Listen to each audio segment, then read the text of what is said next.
Doctor Chinnamail Anji Reddy గారు ఉమ్మడి కరీంనగర్, ఆదిలాబాద్, మెదక్, నిజామాబాద్ పట్టభద్రుల బీజేపీ ఎమ్మెల్సీ అభ్యర్థిగా మీ మద్దతు కోరుతున్నారు. ఒకవేళ పవన్ కళ్యాణ్ గతంలో పోటీ చేసిన భీమవరం నుంచో గాజువాక నుంచో పోటీ చేస్తుంటే వర్మకు ఎమ్మెల్యే అయ్యేవాడు కదా, ఎందుకంటే ఆ సీట్లో గ్యారంటీగా గెలిచేవాడు. తెలుగుదేశం పార్టీ తరఫున బలమైన స్థానిక నాయకుడు. కానీ పవన్ కళ్యాణ్ పిఠాపురం రావడం వల్ల వర్మ ఎమ్మెల్యే కూడా కాలేకపోయాడు. సో బహుశా ఆయన ఎమ్మెల్సీ అన్న ఏదన్నా ఆశించి ఉంటారు, ఆయనకు అప్పుడు ప్రామిస్ కూడా చేసి ఉంటారు, ఏదో ఒక పొలిటికల్ అకామిడేషన్ అయితే చేయాలి కదా. కానీ అది కూడా జరగడం లేదు కదా.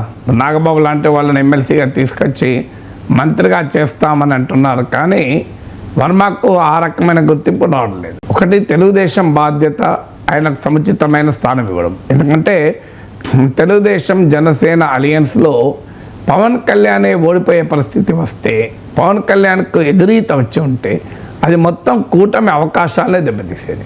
అందువల్ల వర్మ తోడ్పాటు అనేది అక్కడ ఈ టీడీపీ జనసేనల మధ్య ఆ రకమైన ఒక అనుమానాలకు ఆస్కారం లేకుండా చేసింది. పైగా పవన్ కళ్యాణ్ పైన కూడా బాధ్యత ఉంటుంది. తన కొరకు టీడీపీలో ఒకతను అవకాశం కోల్పోయాడు కనుక అతన్ని ఏదో రూపంలో రిహాబిలిటేట్ చేయించాల్సిన బాధ్యత కూడా పవన్ కళ్యాణ్ పైన ఉంటుంది. మరి కారణాలు ఏదో తెలియదు, కానీ అది జరగలేదు.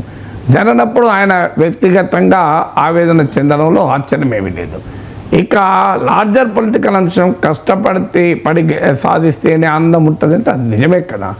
అది పవన్ కళ్యాణ్ ఉద్దేశించి అన్నాడు అంటే పవన్ కళ్యాణ్ కష్టపడకుండానే పిఠాపురం గెలిచాడా? పవన్ కళ్యాణ్ ప్రభావం ఏమీ లేకపోయినా కేవలం వర్మ వల్లనే పవన్ కళ్యాణ్ గెలిచాడని ఎవరైనా ఆరోగ్యత అది కూడా నిజం కాదు కదా. మరి అదే పవన్ కళ్యాణ్ పిఠాపురంలో వర్మ వల్ల గెలిస్తే మిగతా 20 సీట్లలో ఎవరి వల్ల గెలిచాడు? అక్కడ కూడా వర్మ లేరు కదా. అందువల్ల వర్మ ఆవేదన, ఆయన ఆర్గ్యుమెంట్ కరెక్టే. కానీ ఒకవేళ నిజంగానే ఈ ట్వీట్ చేసి ఉంటే, చేశారో లేదో నాకు తెలియదు కనుక నేను అంటున్నా ఈ ట్వీట్ చేసి ఉంటే అని. సో నిజంగానే ఈ ట్వీట్ చేసి ఉంటే ఒక క్వశ్చన్ ముందుకు వస్తుంది.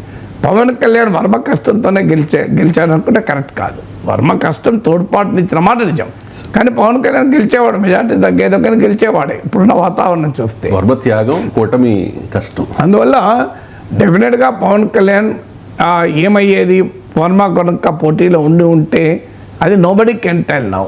అందువల్ల ఆ మాటకు వస్తే పవన్ కళ్యాణ్ కష్టం లేకుండా తెలుగుదేశం అధికారులకు వచ్చిందా? అందువల్ల కష్టపడితే అనే అంశం వచ్చినప్పుడు పవన్ కళ్యాణ్ గెలుపుకు వర్మ కష్టపడవచ్చు, చంద్రబాబు నాయుడు గెలుపుకు పవన్ కళ్యాణ్ కూడా కష్టపడవచ్చు.